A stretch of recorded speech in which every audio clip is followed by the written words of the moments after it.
You're listening to the Oddscast, the original UFC betting podcast that's straight to the point. Hosted by leading MMA oddsmaker Nick Kalikas and MMA journalist Brian Hemminger. They provide you the absolute best UFC betting info, picks, statistics, and analysis from the most respected authority in mixed martial arts betting. MMAOddsBreaker.com. Don't place your wagers without us. Welcome to the Oddscast, presented by BetDSI. I'm Brian Hemminger, joined today by leading mixed martial arts oddsmaker Nick Kalikas to break down this Saturday's UFC on ESPN Plus 5 event, which takes place in London, England. Now, we understand this podcast is coming out a little late, but we still wanted to get it done for you diehards out there, and this will be a little bit of a condensed version of the upcoming event. So, if you're unfamiliar with our format, Nick and I will break down the fight card from top to bottom, providing extensive analysis and a pick for each fight after doing our film study. Looking back at our last event, Kyle Marley won 0.05 units after splitting his two free bets for UFC on ESPN Plus 4 on a Junior Dos Santos by decision prop and Elizeu Zaleski Dos Santos straight up. Kyle has his bets and fantasy MMA picks available now on MMAOddsBreaker.com. Back to the present, UFC on ESPN Plus 5 features a 13-fight card in total and will be aired exclusively on ESPN Plus this Saturday afternoon. Let's dive right in. Now, kicking things off on ESPN Plus is a featherweight contest between Nad Narimani, who is 12-2, and Mike Grundy, who is 11-1. Now, Nick, where did this fight open, and how has the public shifted things so far? Narimani opens minus 245, the comeback on Grundy at plus 175. But right now, looking over at our sponsored sportsbook, BetDSI.eu, the current line is over at BetDSI, minus 135 for Narimani, and the comeback on Grundy currently plus 105. So line margins have tightened up, and a lot of action coming in towards the dog Grundy here. A little bit surprising. I think Narimani obviously is a more solid, proven veteran in this spot. So a guy making his UFC debut that's really been untested overall is getting some love. I mean, I think he has a solid resume overall, considering some of the debuting guys we're going to talk about. Even on this card, there's some fighters on here that are making their debuts with a lesser impressive resume than Grundy for sure. And overall, Grundy is definitely a ground specialist. That's what you got to consider the guy. He's a wrestler. He's got bulldozer type takedowns is what I want to call it. Decent ground and pound, and he's capable of submitting people as well. So basically Grundy uses his standing game to set up his takedowns. Now his stand-up attack is okay. He's got a little bit of power on the feet, but it's nothing really that special. But I mean, the guy, when he closes that distance and he uses that, like I said, the stand-up game to close that gap and get the fight to the ground, the guy is something special and talented on the ground. So I think that's why everybody's coming in on Grundy. They're seeing the potential and talent this guy has, but he's facing a very solid veteran in Narimani. I think Narimani basically is a little bit more complete. He's a little bit more well-rounded. He's never been submitted in his life. I think he's got decent takedown defense, and he's going to be able to scramble back out of bad positions here. I think he's going to have a little bit of an edge on the feet and everywhere really the fight takes place, minus the aggressiveness from Grundy. So with a long story short, I think Grundy's going to be dangerous, and I think he can definitely do some good things in the UFC. But right now, I have to lean a little bit more towards Narimani. So I can understand at the early line why people came in on Grundy, but right now, I think it's Narimani for me. So I'm going to pick him to win. And it's questionable for a bet because, like I said, what I've seen from Grundy may kind of scare you off a little bit. So I think if anything, it's a favorite or pass situation right now. Yeah, I've been impressed with Narimani so far. He beat a good prospect in Taha in the UFC. And, a decent veteran in Anderson Dos Santos. So, he's got that UFC experience. He's gaining some confidence. Narimani has, been a pretty solid overall UFC fighter in a brief period of time. And, Grundy, the big thing is obviously the wrestling. He's a guy that took bronze in, the 2014 Commonwealth Games. Didn't get off to the best start to his MMA career, but he's been on a really nice roll, won several in a row, enters the UFC on an 8-fight win streak to make his debut here. One issue is he hasn't fought since November of 2017. So that is something to consider, a 1.5-year layoff. Grundy does have a good wrestling pedigree here, and with Narimani, I think that he'll be the more technical fighter. I think that Narimani definitely is the better striker. Narimani has decent submission skills. So Grundy, I mean, basically it's, will he be able to take Narimani down and keep him down? And that is definitely a possibility. So that's why the odds are so close. But I just think Narimani's going to be sharper. I think he'll be better on the feet overall. And I think that his defense will be enough to thwart Grundy a little bit. And I think that Grundy won't be able to take him down and keep him down consistently. So I'm going to side with Narimani, but I'm definitely concerned about Grundy's takedowns. Next up, we're dropping down to the flyweight division for a women's bout between Priscilla Cachoeira, who is 8-1, taking on Molly McCann, who is 7-2. Now, Nick, what's the MMA odds maker's perspective on this one? McCann opened minus 145 to come back on Cachoeira at plus 105. And right now, what you're seeing over at BetDSI is McCann at minus 180. The comeback on Cachoeira is at plus 150 now. Early action did come in McCann's way. Now we're starting to see some early action coming in back on the dog a little bit as well. So there is two-way action in this fight. This should be a good one. I mean, both these ladies like to stand and bang. Cachoeira, you got to give her a little bit of credit. I mean, she made her UFC debut against the champ, Shevchenko, and she got destroyed in that fight, but a lot of women are going to get destroyed. I mean, I think Shevchenko is head and shoulders above most in this weight class for the, the ladies out there. So not necessarily a bad loss. A tough spot taking, your UFC debut and having to face the best fighter in the weight class. So you got to give her a little bit of credit. She's going to come back looking a lot better in this fight. That's for sure. And she has somebody that actually is going to want to stand and bang a little bit. McCann.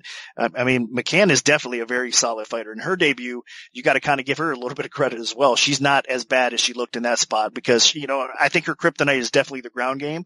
McCann is more of a striking-based fighter. She likes to stand and bang, has a little bit of power. She's a warrior. She likes to get in just a war, and she obviously gets through and wins quite a bit with that kind of pace and that kind of relentlessness that she has at times on the feet. So she's no slouch at all. But on the ground, she still has to get a little bit better, improve that takedown defense. It's not bad. I think it's pretty solid, but against obviously ground specialist, she's going to have some problems. Now in Cachoeira, I think her wrestling and her ground game is probably a little bit better than McCann's, but I think McCann's going to be able to probably stifle most of that, and we see a stand-up battle back and forth, and McCann's probably going to land enough and do enough damage in what should be a pretty good close war, in my opinion, back and forth a little bit. But McCann, and she's a little bit better at this point. Again, I trust her a little bit more. She has a more of a proven track record. I mentioned it a lot on these podcasts, but again, you got to take your hat off to Cage Warriors and what they've been able to do because they're producing some talented fighters. And McCann's another one of those fighters from Cage Warriors. So I like what I see from her. I'm going to slightly lean her way, but I am expecting a pretty competitive fight. Yeah, the big thing here is neither fighter looked good in their UFC debuts. Cachoeira especially looked awful, but you got to remember who she was fighting. She was fighting the best woman on the planet, at least at 125 pounds in Valentina Shevchenko. Shevchenko just took her down and just beat the ever-living tar out of her on the canvas until it was mercifully ended. Actually, unmercifully, because, she took an extended beating before it finally was ended. And McCann, on the other hand, she took on a really good ground fighter in Jillian Robertson, and Robertson, got the fight to the floor and choked her out. McCann also missed weight in that fight. Maybe she just wasn't quite ready for that UFC debut. This time around, she made weight. So I think she's a little bit more prepared. And this fight, it's probably going to be more of a stand-up contest. Both times, both fighters were kind of exposed on the canvas by superior ground fighters. And, this time around, McCann, she's a fighter with, 4 wins by TKO.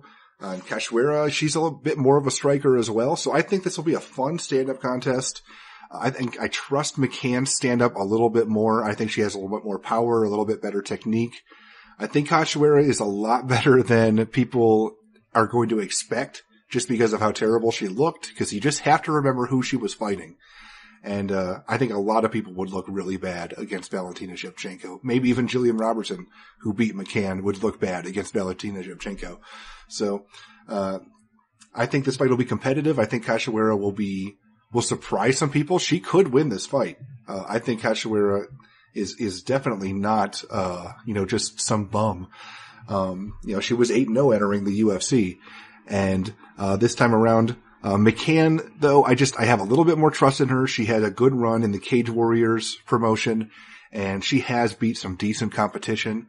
So I trust McCann a little bit more, but I think this will be a tough fight for her. But I'm going to side with McCann to just outstrike Cachoeira a little bit. So I think that she potentially TKOs, but most likely wins a decision because Cachoeira is pretty darn tough. Now moving back up to the featherweight division, we have Dan Ige, who is 10-2, taking on Danny Henry, who is 12-2. Now, Nick, where did this fight open, and how has the public shifted things so far?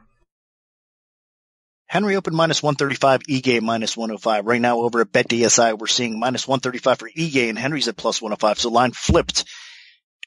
This is a tough fight. It's a close fight. I mean, you have two very solid fighters, in my opinion, at 145 pounds going out of here. Two guys that are on the rise, honestly, overall, and very solid games, well-rounded games on both sides of this. So I think the difference here for me, honestly, Henry's going to have some length. I think Henry's going to be a little bit physically stronger than Ige overall. And I think Henry's been a little bit more impressive. I mean, Ige has had his moments at time for sure thus far in the UFC, but I think he's shown a little bit more vulnerability, in my opinion, at times. And Henry, even though he's gotten some wars in his own right and has taken some punishment, I think he is a very durable fighter and he digs deep. And I just like what I see in him. I think he's only getting better and more comfortable in the octagon. Both of these guys are. But I think when it comes down to it, I just trust Henry a little bit more. And I think as this fight progresses, even if Henry is getting maybe outpointed on the feet a little bit or taking a little bit more damage, he's going to have his moments and the tide's going to turn quickly. He's the type of fighter that can hang in there, and with one mistake, he could take advantage and definitely turn the fight around and take over from there. So I just like what I see in Henry. I think he's on the rise right now, a little bit more so than Ige, and I think he's at a dog price right now still. I think he's the right side. So it's a dog or pass situation. Again, I think it's a great fight. I think both these guys are going to definitely have their moments throughout the fight, but I think really Henry should be slight favorite in this fight, like the opening odds indicated. So I think the action on Ige early on is probably the wrong way, but it should be a good fight. So I'm really looking forward to it either way. My pick personally is Henry. Yeah, this fight will boil down to whether or not Henry is able to stuff takedowns, because we've seen so far what he's capable of, and so far Henry has passed several tests in terms of conditioning, toughness, striking technique, and striking power. Those all helped him pick up that really impressive debut win against Daniel Tamer, and then most recently that just stomping he did in 39 seconds against Hakeem Dawodu. But he hasn't faced anybody with a strong ground game or wrestling yet. And both of those guys that he beat were good athletes that were talented strikers. And now Henry is facing somebody that is not going to want to strike with him for very long. Ige looks to get fights to the floor. He looks to drag people to the canvas, and he looks to beat them up on the ground. So Henry is going to be tested in a new area in this fight for sure. And if he passes that test, this guy's a legit player in the 145 pound division. Now, Ige, he's gritty. He's strong. He's going to be undersized here, but, he's stocky and he can get in. If he can, get below Henry's center of gravity and drag him to the canvas, then he's going to be in pretty good shape here. So that's a big concern, but I just feel like the threat of the finish is going to be constant with Henry, because, the guy is he's a lot better than I gave him credit for when he made his UFC debut. And then the fact that what he did against Dawodu really opened my eyes. So I've been very impressed with him, and I really feel like if he passes this test, if he beats a good grappler, then the sky potentially is the limit for the South African. So I'm going to side with Danny Henry, but I'm definitely concerned because we really haven't seen a lot in terms of his takedown defense so far, and he might be exposed. But I'm going to side with Henry.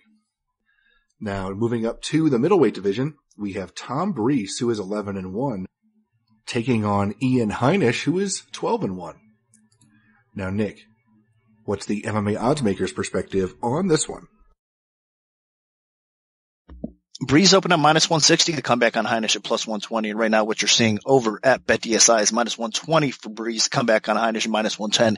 Steady action coming in Heinisch's way from the rip. I mean, I think he's been a lot more impressive as of late. A lot of people, he's sticking to people's minds with his performances, and that was a really, really big win that he had in his last fight. I mean, not many people could control and get the W like he did over Ferreira. Ferreira's definitely, when his chin holds up, he's a very tough out. So that was a big, solid win at this stage in his career. I mean, that was his official UFC debut, and he got a win like that. So you got to take your hat off to Heinisch, and I think that's why everybody's so impressed. And this guy does have some power. I mean, personal life, he's accomplished, and, you know, obviously I'm not going to go into his story, but he's accomplished a lot and got through a lot of bad times in his life. So he's got a strong mental game going for him right now, which also helps. Got a good training camp behind him. So sky's the limit for Heinisch. I think he's going to continue to improve. He's a powerful guy. He doesn't have bad stand-up, and he needs to improve his stand-up, though. He needs to get a little bit more technical. I think he can definitely always get a little bit better mixing things up. But he does have enough power. He's got that accuracy and the one punch power that can change a fight quickly, even if he's not the most technical striker or the more diverse striker. Now on the ground, at times he has some pretty good wrestling. He's got some good submissions to go along with it, good ground and pound as well. So he's a pretty complete fighter.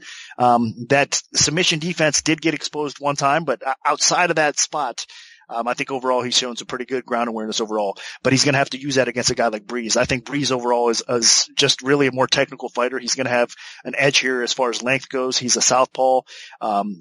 Breeze really, when he puts his foot on the gas or when he wants to really assert himself, man, the guy can be really good. I mean, he does have some knockout power.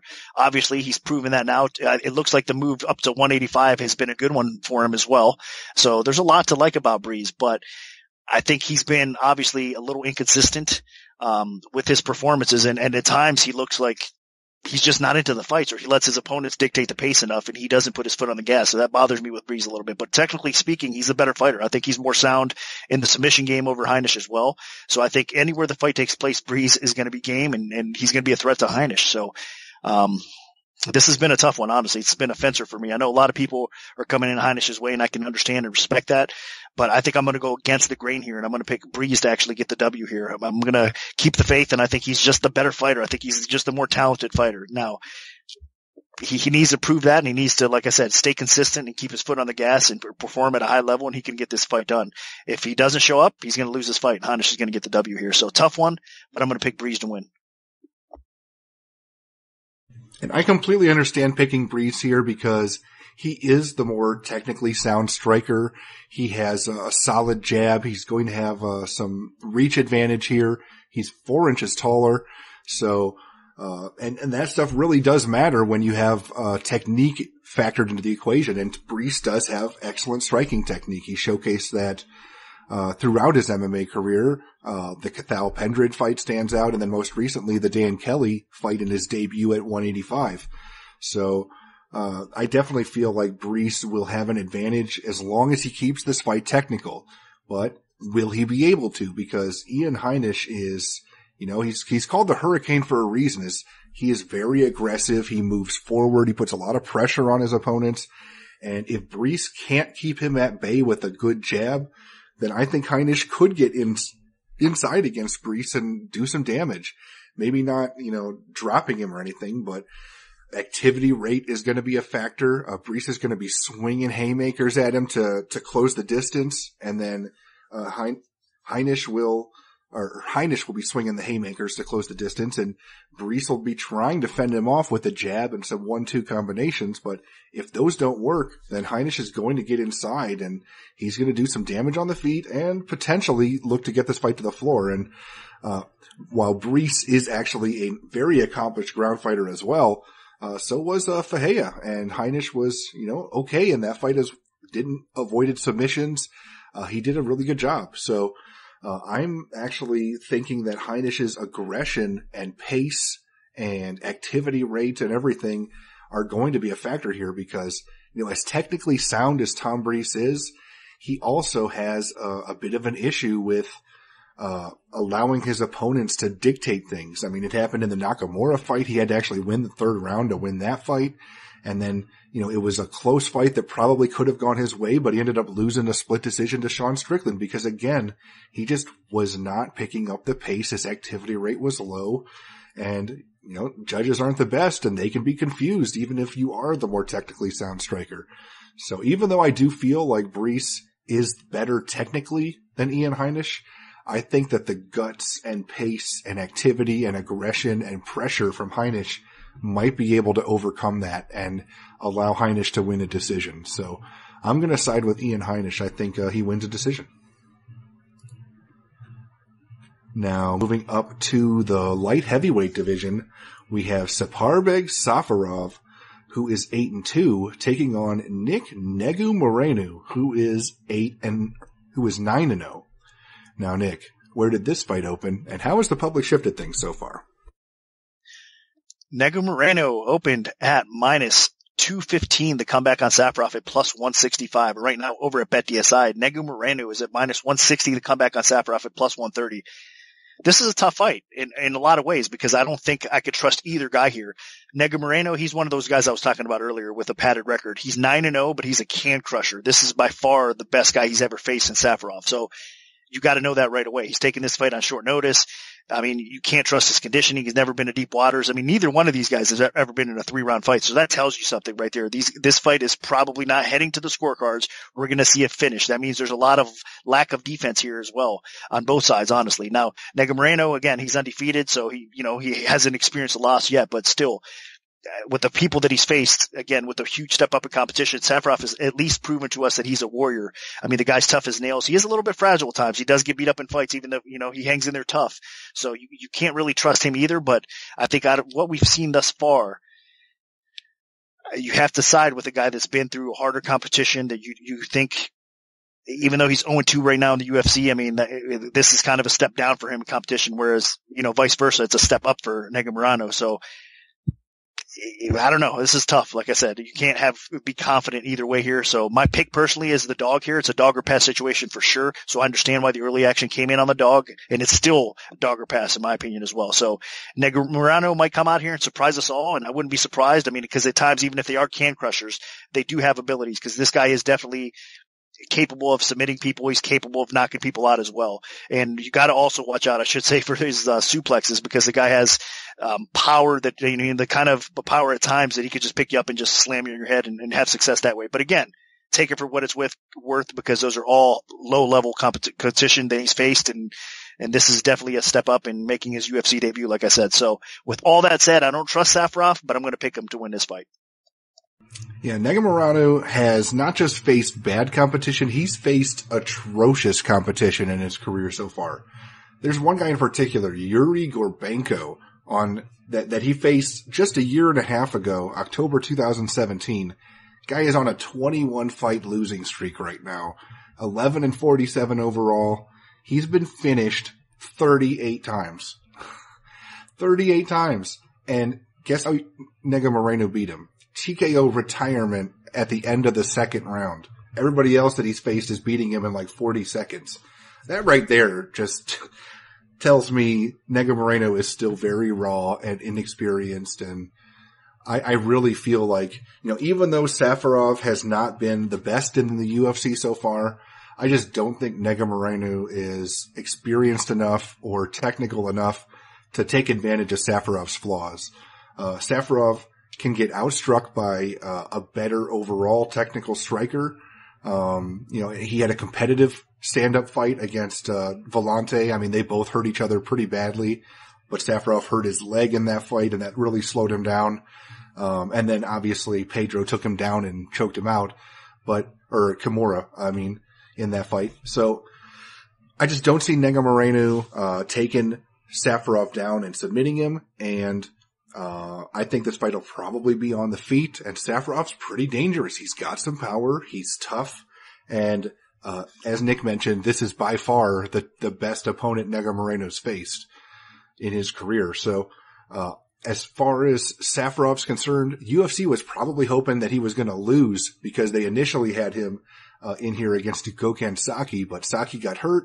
Now Negu Moreno's stepping in on short notice. So you factor in Negu Moreno's experience against complete cans and the fact that he's coming in on short notice. And I just don't think that this goes well for him.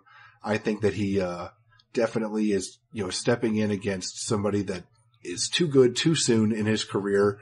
And Safarov at some point does knock Negu Moreno out. So I think the power of Safarov is going to be too much and Negu Moreno gets exposed a little bit. Now, dropping down to the lightweight division, we have Mark Diakase, who is 12-3, taking on Irish Joe Duffy, who is 16-3. Now, Nick, what's the MMA oddsmaker's perspective on this one? Duffy opened minus 265. The comeback on Casey at plus 185. And right now, what you're looking at over at BetDSI is minus 185 for Duffy. The comeback on Casey is at plus 155. So, Casey as an underdog here is definitely intriguing. I mean, I know Duffy gets the respect. He's been in there with awesome competition. The guy, he's got a win over Conor McGregor way back when. I understand that at this point, but still, the guy's talented, man, and he's always been. Has good boxing, has a good ground game, has good offensive wrestling. He does have a little bit of, at times, ground weakness as far as defensively speaking, and he can't get put on his back.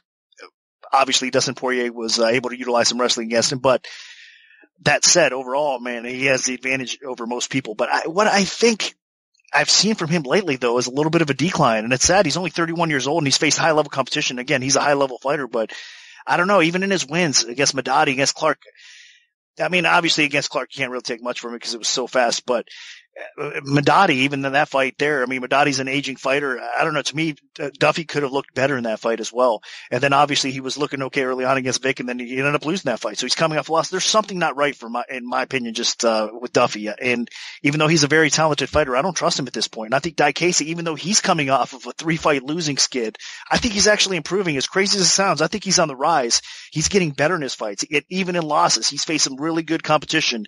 And I think he's, actually hanging in there, and he's already fought and been put in some tough spots. And, in my opinion, this is only going to make him a better fighter. So I think he's on the rise. Duffy's on the decline. The explosiveness belongs to Casey a little bit in this fight as well. Even though Duffy does have some outstanding boxing, I think Casey's still a little bit more dangerous with the one strike, whether it's a kick or a punch that he could land possibly on Duffy. And again, Duffy coming off of that loss, I don't know where he is right now, man. So to me, it's a dog or pass situation here as well. And I think there could be some value left. I know that the line did drop, and there is action coming in more so, obviously, on the underdog Casey here, but I think it's probably right. I mean, so it's a dog or pass situation, no doubt. I don't trust Duffy. Now, again, that's not going to be a popular opinion out there, and maybe I'm it's talking too soon when I'm saying Duffy's on a bit of a decline, but I don't know. I don't like what I see. I think he's trending in the wrong direction, and I think this is a must-win for Casey. He's got his back against the wall with 3 straight losses, even if it is against solid competition, and I think it's a good spot for him to really redeem himself and, sign and probably get a better UFC contract potentially. I'm not sure what his contract situation is currently like, but again, I mean, 3 straight fights, your job is definitely in jeopardy if you lose a 4th. So he needs to win this fight, and I think that's only going to motivate him that much more. Good spot for him. I like Casey as an underdog here. My issue with Casey, though, is he's not that technically sound on the feet, and he really hasn't taken that next step in terms of his development with his striking. He's still the guy that has that nasty elite knockout power that could potentially come out of nowhere and finish anybody because he is that explosive and dangerous. But other than that, his wrestling really hasn't developed that much. His submission game is lacking, and his overall technical striking, I feel it's lacking. And you combine that with the fact that he left his gym at American Top Team, I believe, and now he's training at a smaller gym. I don't think that's going to help him take his game to the next level either. Now, obviously, Joe Duffy hasn't been as impressive as people were hoping, especially with the track record, the win over Conor McGregor. People were really kind of hoping to set up a Duffy-McGregor, grudge match. But, Duffy lost to Dustin Poirier, and then he lost to, most recently, James Vick. And yes, those weren't terrible losses because both of those guys were top 15 fighters. But Duffy is capable of better. He is a good technical boxer. He has decent power in his hands, and he has a decent submission game. So he has too many skills to be this disappointing so far. And Nick saying he's in a decline, that's possible, but I think that Duffy definitely still has more to offer. He just needs to be more consistent. Duffy was looking pretty good against James Vick, but he slowed down a little bit, and then Vick made an adjustment, and was able to land a brutal couple of punches in the end of the second round that took him out. So if Duffy avoids that exchange right there, potentially goes on and wins the fight because he was winning the first 2 rounds. Duffy is, in my opinion, by far the more technical striker here. So as long as he avoids that big, explosive shot that Diakese is capable of throwing, Duffy should get the upper hand in the stand-up exchanges. And Duffy's good enough on the ground that I don't think Diakese has the edge if he shoots in for a takedown. I think Duffy could tie him up in knots potentially a little bit with leg locks, triangle chokes, you name it. Duffy definitely has a pretty underrated jiu-jitsu game. So I think, Diakese, his back's against the wall, and he has faced some pretty good opponents, but you know what? The worst of the 3 opponents that he's faced was in his last fight, and he got outclassed by Haqparist and ended up losing that fight pretty convincingly. So I feel like, maybe Diakese is underrated, but he's not fighting to his potential either. And I think Joe Duffy at least has the technique to fall back on, and at least he's training in the right places. So I'm going to side with Joe Duffy. Now, the preliminary card headliner will be in the featherweight division. It features Arnold Allen, who is 13-1, taking on Jordan Rinaldi, who is 14-6. Now, Nick, where did this fight open, and how has the public shifted things so far? Allen opened -290, the comeback on Rinaldi at +210. And right now, looking over at BetDSI, we are seeing Allen all the way down at -145, the comeback on Rinaldi at +115. So needless to say, action coming in Rinaldi's way. A lot of it's because Rinaldi's a proven veteran. I mean, he's faced good competition. He's always had a little bit of respect. And right now, I think he's finding his stride. That's good to see it for a 31-year-old vet that's been around the sport for quite a while to finally get some confidence, get a win streak going. He belongs on the UFC roster. And I'm glad, that, like I said, he's had that opportunity now and he's getting some wins and getting some momentum on his side because the guy with his career and what he's been through, I think he, like I said, deserves to be here. So the loss to Gillespie, not a bad one. I think Gillespie is definitely one of the best fighters, on roster, especially at this weight class. So I think, or actually that was up a weight class, I should say. So this is down at 145. That was a lightweight. So that little mini correction there. So I think at 145, Rinaldi brings a lot of good to the table. Obviously, he's strong. He's got a good wrestling game. He's not bad on the feet either. So he's a well put together fighter and he can control a lot of his opponents and outpoint him as well. Look, I mean, that win over Jason Knight in his last fight was a pretty solid one for game opponent. So that said, though, I think he's going to have his hands full here with Arnold Allen. Allen's younger. I think he's getting better. Another one of these guys that's a young gun that's getting better fight by fight. And he's had to face some stern competition as of late as well. I mean, Mads Burnell, a lot of the diehards out there might not give Burnell a lot of credit, but he does have an outstanding ground game.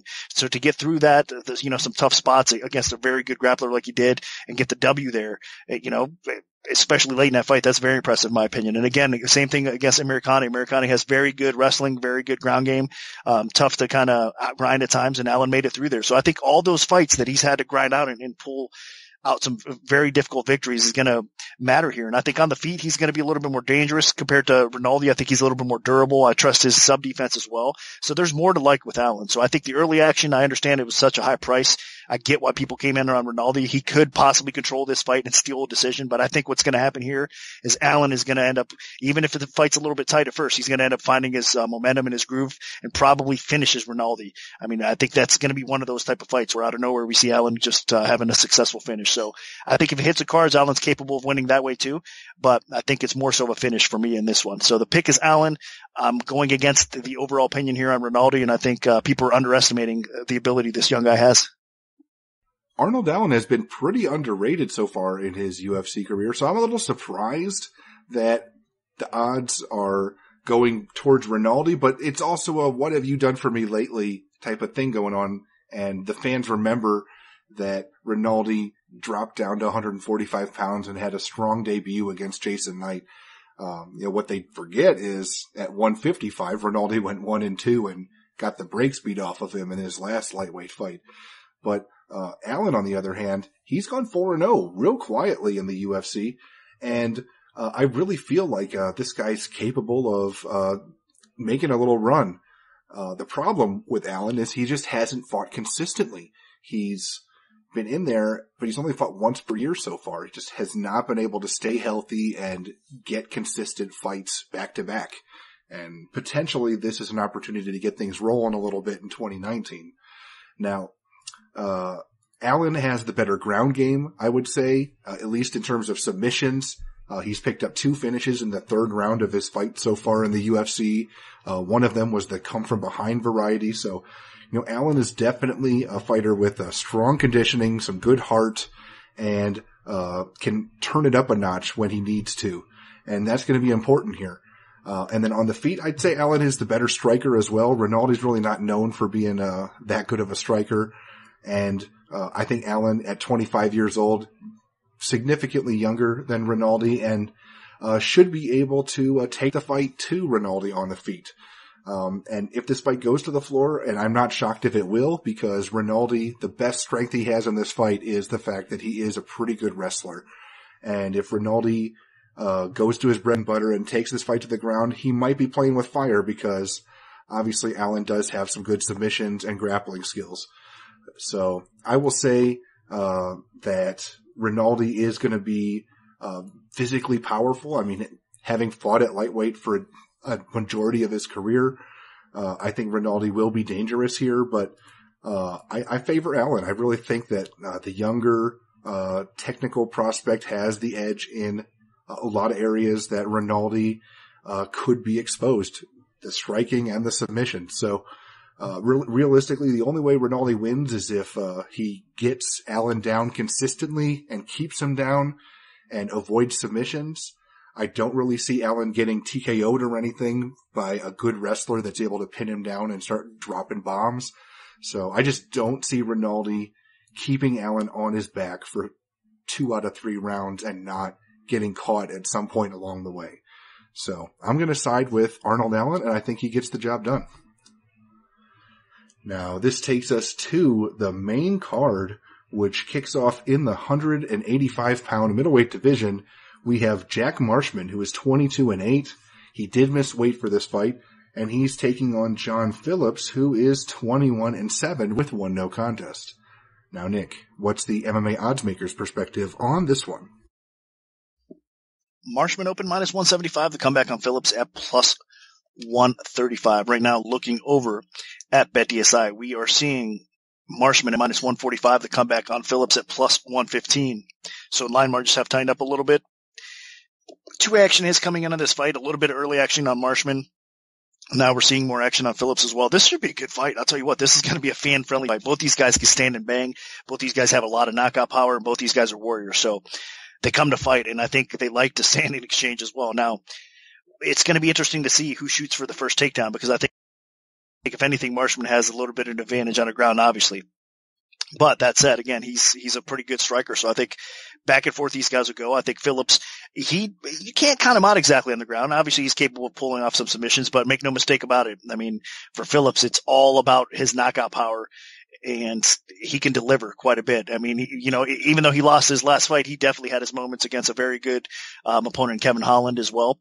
So his kryptonite is normally guys that are able to take him down and expose his ground game. Like I said, offensively, he can maybe pull a sub or 2 off, but defensively, he definitely can get exploited on the ground. But Marshman, I don't think he's that guy to do it. So I think this is going to be, like I said, a fan-friendly fight. These guys are going to stand and bang.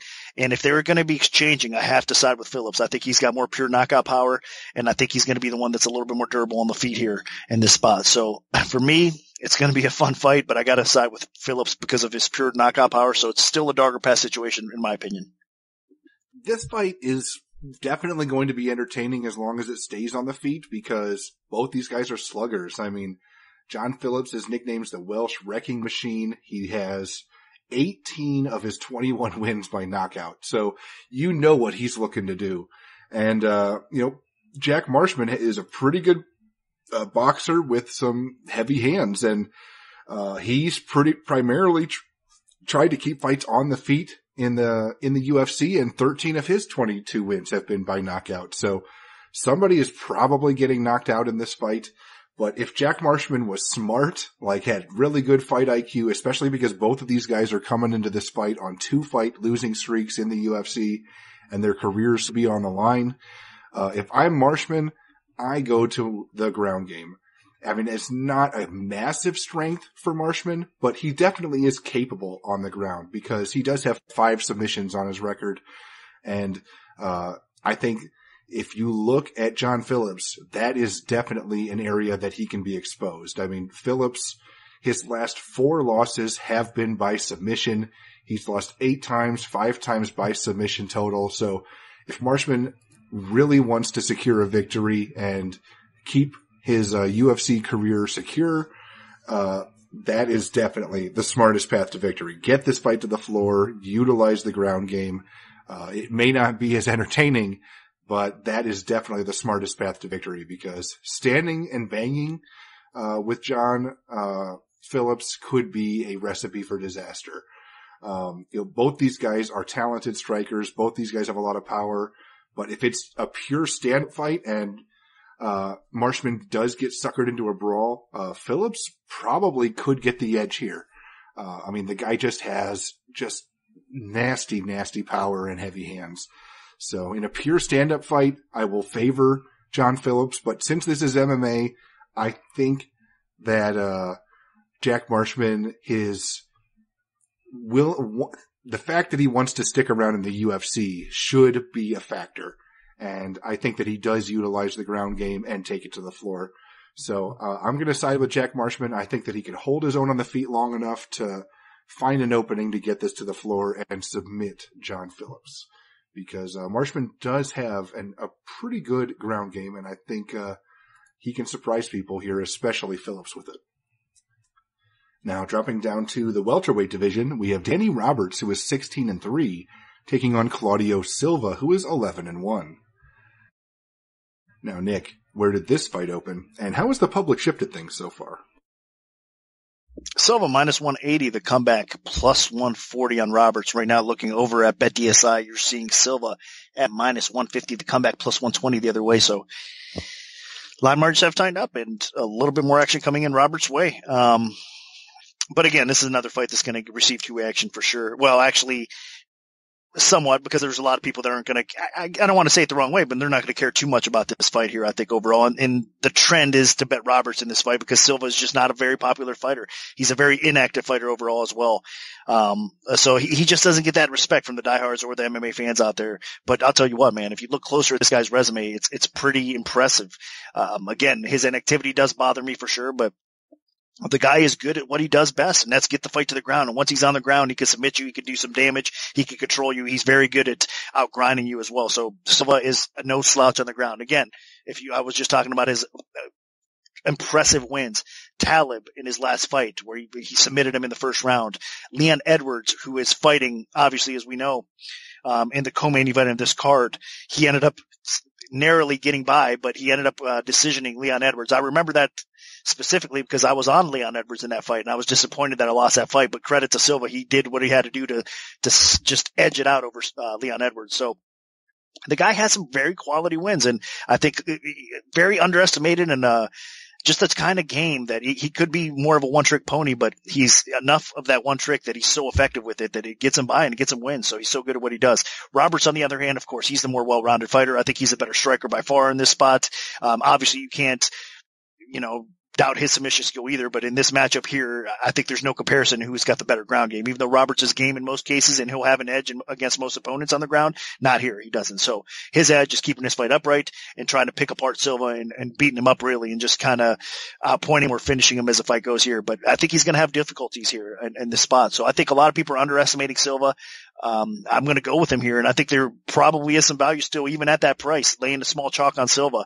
I think his ground game is going to be effective to the point where he just gets Roberts in trouble early on and often, if not finish him. So Silva is the pick for me.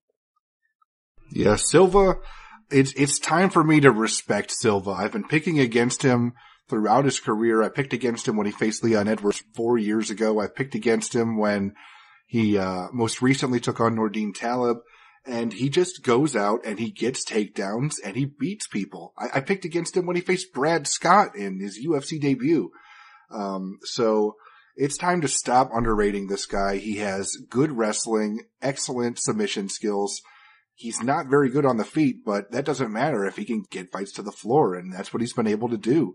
So I really feel like Danny is dangerous here on the feet. He has really good power, and if he connects with that power, then Roberts can do some damage and knock Silva out, but he's only going to have a few moments to utilize that power because the second Silva closes the distance, he's going to be taking this fight to the floor because Roberts does not have as good a takedown defense as Leon Edwards did or Nordine Taleb did. And I feel like Silva's actually taken a step down for this fight. So as long as Silva doesn't fight like he's taking a step down for this fight, as long as he comes out with that same aggression that he did in his last fight against Taleb, then Silva wins this fight handily. And Danny Roberts realistically only has a puncher's chance at the beginning of each round. So Claudio Silva's going to be my pick. I think that he doesn't just win, he probably submits Danny Roberts at some point in the first round. Now, moving on and dropping down to the bantamweight division, we have Nathaniel Wood, who is 15-3, taking on Jose Quinones, who is 7-2. Now, Nick, where did this fight open, and how has the public shifted things so far? Wood open minus 265, Quinones plus 185, and right now what you're seeing over at BetDSI is Wood minus 280, the comeback, plus 225 on Quinones. Line dropped, climbing back up a little bit. Two-way action is on this fight. It's going to continue to be.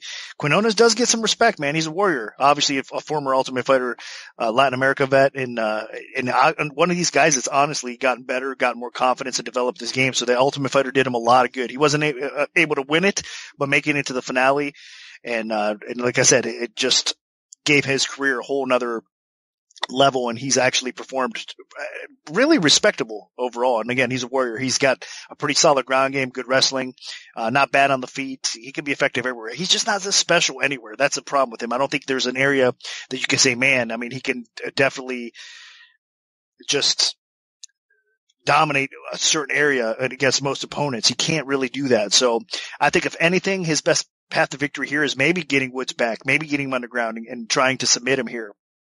That said, I think Wood's just a better complete fighter. I mean, Nathaniel the Prospect Wood is a fitting name. He's only 25 years old, and the guy is getting better. I mean, he has some dangerous striking. He's got the ability to knock people on their feet. He's got ground game to go along with it. He's got some submission skill he's been showcasing as well. So I think he is just a step ahead of Quinones. I'm finding really a hard time to see where exactly Quinones is going to be able to outpoint Wood in any specific area or do better, than Wood in any area. I know Wood does get marked up a little bit, and he can be, maybe at times, defensively concerning, but again, you can say that about most fighters, I guess. So I think Quinones is a capable and dangerous opponent, but I think Wood just basically outclasses him as the fight progresses, at least. So, and it should be at least a clear decision, if not a finish for Wood as well. So I like what I see so far from Wood. He hasn't had exactly easy fights, and he's performed relatively well. So I think he continues his rise with another stepping stone here in Quinones. And I'm right with you. Nathaniel Wood seems like a really good prospect. I've been a fan of his since I watched him debut in the UFC, and he's done nothing but impress me. I mean, Johnny Eduardo gets a Bravo choke, and I picked Eduardo in that fight, and Eduardo was doing okay on the feet, but second that fight went to the floor, Wood just completely took over. And then Andre Ewell, another really talented fighter, and Nathaniel Wood ends up picking up a late submission and getting the victory. So he's taken on two quality opponents already in the UFC and has racked up 2 wins. And honestly, while Quinones is pretty well rounded and he's a decent fighter, I think Ewell and Eduardo might be better than Quinones was. So this might even be a step down for Wood. Wood's fighting in his backyard here in London, and the guy has a strong striking and excellent ground game. And Quinones is going to be competitive on the feet, but I really feel like Wood is going to hold his own there. And then when it goes to the floor, Wood is going to completely take over. I see Wood getting a submission at some point, potentially a TKO on the ground. I think his ground game is just too good. And I think that takes over in this fight. So I'm going to side with Nathaniel Wood by submission. Now, moving up to the light heavyweight division, we have Volkan Ozdemir, who is 15-3, taking on Dominic Reyes, who is 10-0. Now, Nick, what's the MMA oddsmaker's perspective on this one?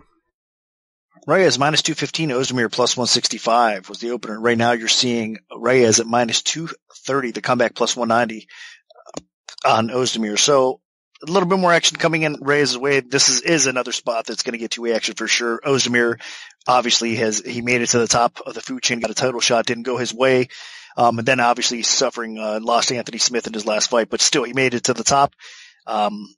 And Reyes is trying to accomplish that, so I think a lot of people are going to respect Ozdemir, as you should. The guy has a lot of power. He's a very dangerous person now. He's faced a lot of solid competition.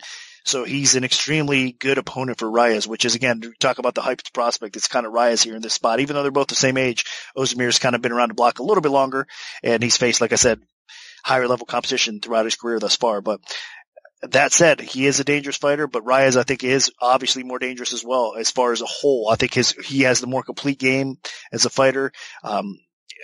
Even standing up, I think he's a little bit more accurate. He's got better overall takedown defense, I think.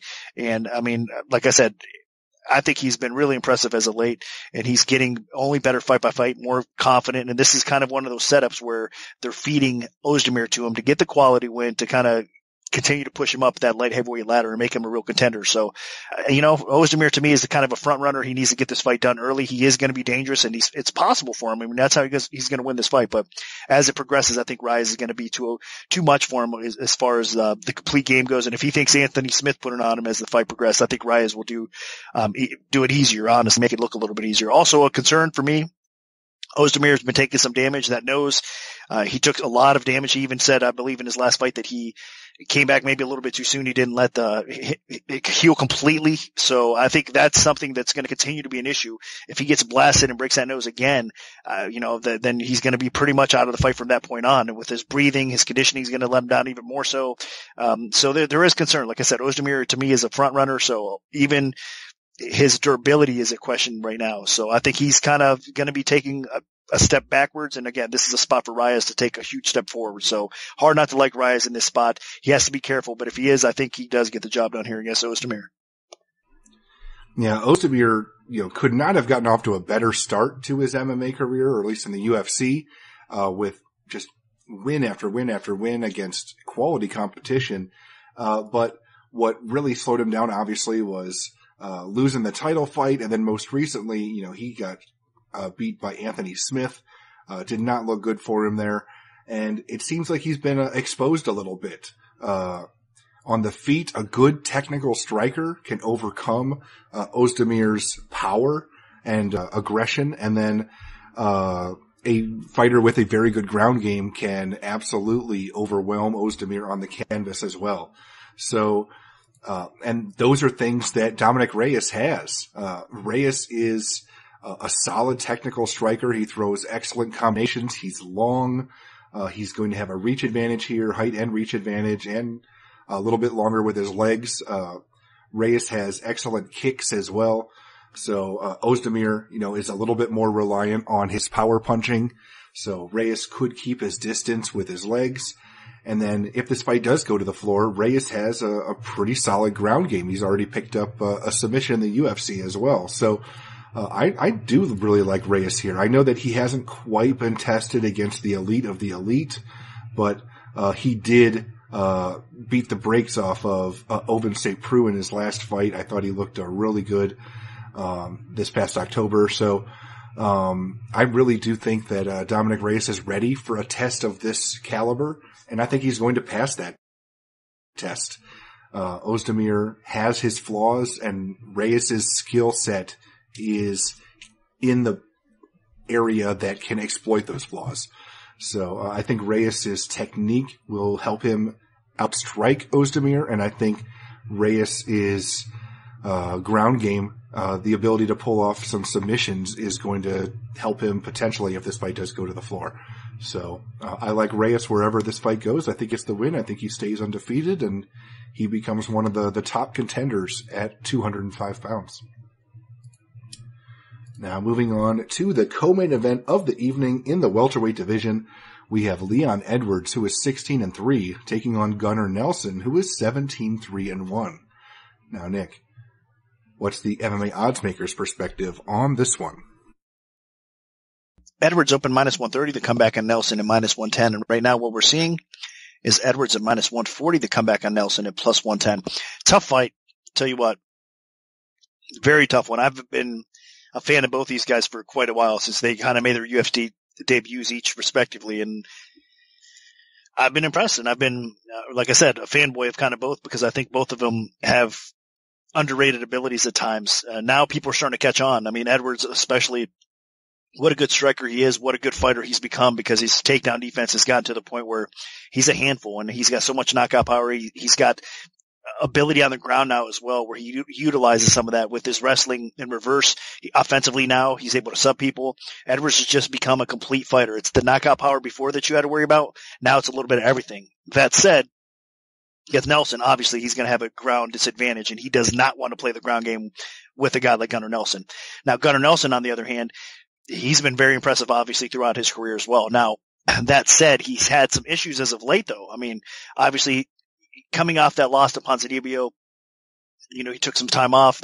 He was injured. He came back and fought Oliveira.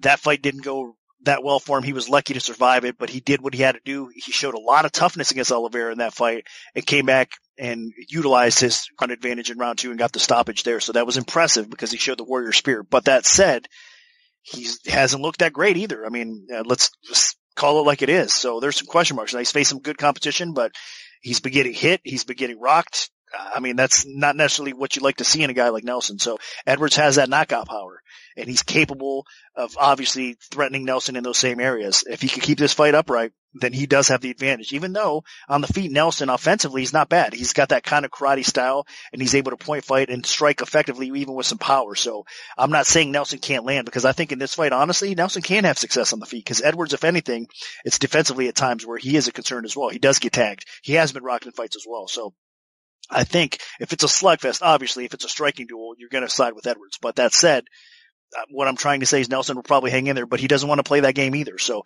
both of these guys know what they need to do.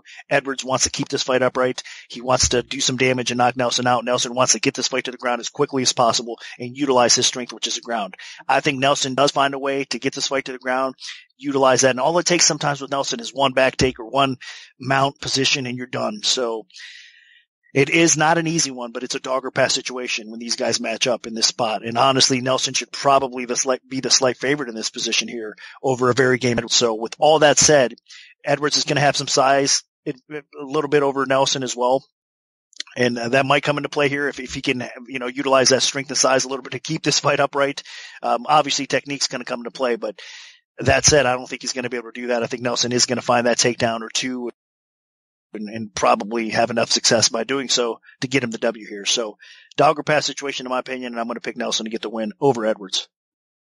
Yeah, what this fight really boils down to is whether or not Nelson is going to be able to get Edwards on his back. Now, Edwards has had historically some issues against excellent grapplers.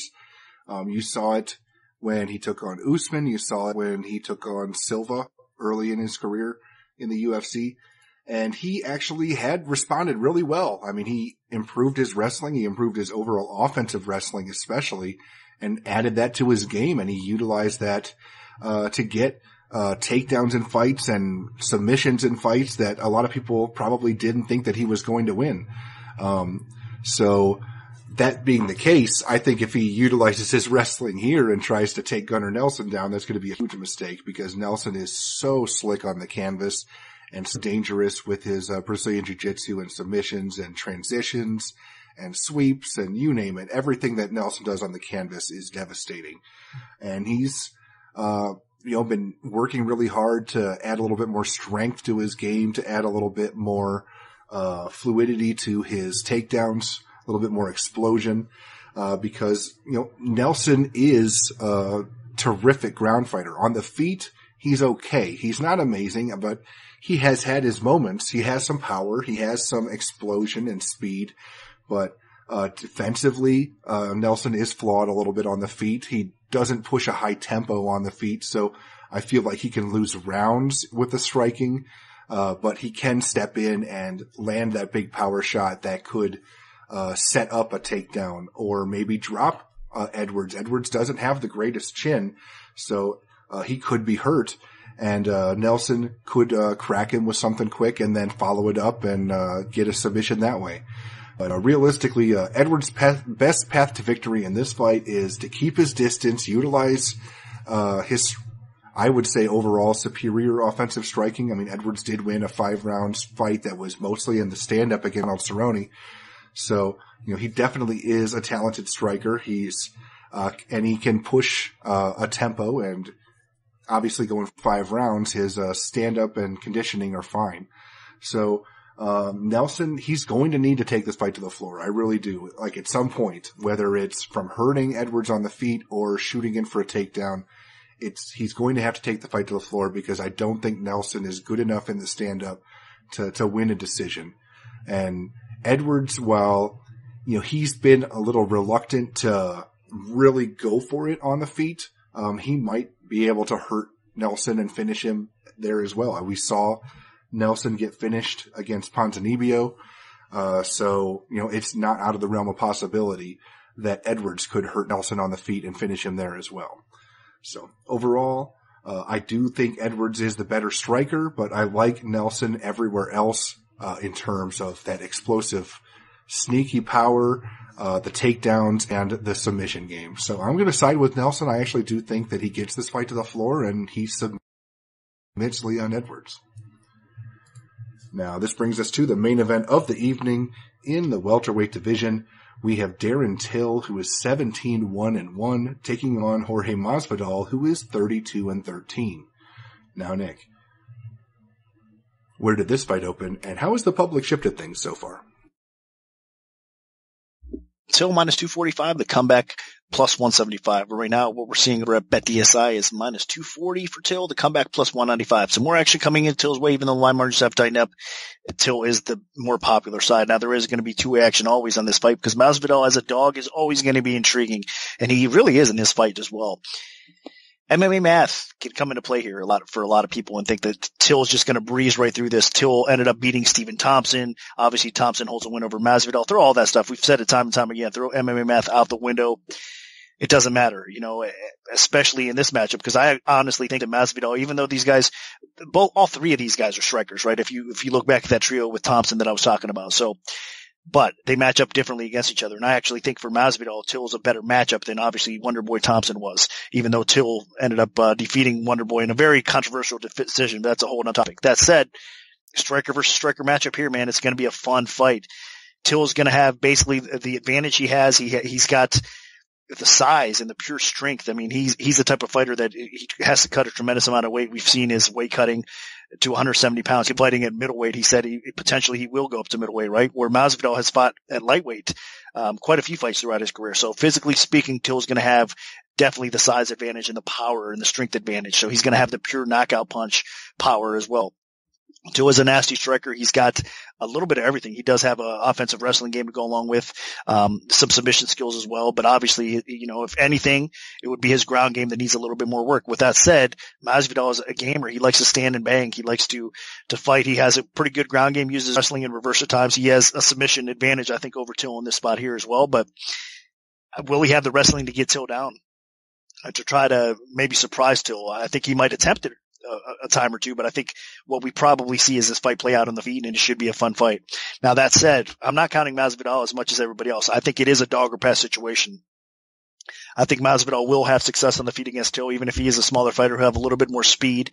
But overall, I think Till's still going to be the bully in this fight, and I think he's still just going to be too big, too strong, too much, a little bit too much for Masvidal in this spot. So, with all that said, dog or pass situation. So if you're betting Till, I would approach this fight with caution. I mean, really, I think that, again, Masvidal is a gamer. You know what you're going to get with Masvidal. He always shows up to fight, tough as nails. He can perform above and beyond his abilities, and at times to the level of his competition. So it is going to be an intriguing fight. I'm really looking forward to it. This is a heck of a main event. So hard one to bet, though, in my opinion, because, again, I do lean towards Till. But like I said, you cannot confidently bet against Masvidal in this spot. So pick his Till, and hopefully it's a great fight. Yeah, I like Till here. I think his physicality is what really is going to be important. Jorge Masvidal, as much as he has worked to fill out a little bit at the welterweight division. I mean, he's still a guy that was able to fight at welterweight or at lightweight and is fighting at welterweight. Just moved up because he, stopped, didn't like the weight cut. Darren Till, on the other hand, is a guy that can barely make welterweight. He has a tough time making welterweight. This is a guy that probably could and should be fighting in the middleweight division. That being said, Till isn't that much bigger than Masvidal, but I do feel like strength-wise, Till definitely has the edge. Power-wise, Till has the edge. Till mixes it up pretty well on the feet. He should do a good job here, especially with the kicking game. Masvidal's been a little bit more focused on his boxing, but boxing-wise, I'd say Masvidal's right there with Till, if not a little bit better technically. In terms of pure stand-up and boxing skill. Masvidal really showcased that with a couple of his very impressive victories, especially the knockout of Donald Cerrone. Granted, Till also was able to finish Cerrone, but I do feel like Masvidal is a dangerous stand-up artist, and Till will definitely be challenged here. What's really going to be important in this fight is to see, who's pushing the action. And Masvidal has had a tendency of letting his opponent dictate things. It's been an issue that has cost him fights, fight that he clearly should have won. You see it in times where I would say the Al Iaquinta fight was a glaring example. He had Iaquinta on the ropes and then just didn't quite step on the gas there. And even though he almost finished Iaquinta, he ended up losing a controversial decision because he just couldn't quite pick up the tempo in the next few rounds. And Iaquinta potentially outworked him, but that's the kind of thing that can happen. And I bring up pace and tendencies like this because those are the things that can factor into decisions. And judges see things differently than some other experienced MMA viewers or fans or journalists or whatever. And they pick up on activity rate and things like that. And I just feel like Darren Till is going to be pushing a bit of a higher tempo. And defensively, both guys are solid. Both guys have solid accuracy offensively. I think it's going to be a competitive fight. I think it'll be more competitive than people give it credit for. But I still like Darren Till to get the job done. Being the younger fighter, he's still improving. Jorge Masvidal, I feel like, as good as he is, I don't think that he is going to continue getting better. I think he's peaked at this point. I don't know if he's in a decline yet, but at 34 years old, just don't know how much better he's going to get. So I'm going to side with Darren Till here. I think that at least he can push the tempo and get the job done. And even if you look at Darren Till's statistics, the only reason that his activity rate is low is because of the Wonder Boy fight where he just really was slowed down over 5 rounds and didn't do a lot. But every other time we've seen Darren Till, he's had some pretty crazy high-intensive action fights. And I think that's the type of fight we're going to have here. And unless Masvidal lands a really crisp boxing counter and hurts Till badly, then I feel like Till will get the job done and probably at least win a decision and sway the judges his side. So Darren Till's my pick. So that'll do it for our full event breakdown for UFC on ESPN Plus 5. If we have a free play to give out, make sure to follow at MMAOB Premium on Twitter because that's where we'll post it first. We can also notify you of our free bets via email alert if you prefer that method. Just send an email to picks@MMAOddsBreaker.com and we'll add you to our free bet mailing list. Special thanks to BetDSI. Good luck, everyone, and hopefully the betting gods are on your side this weekend.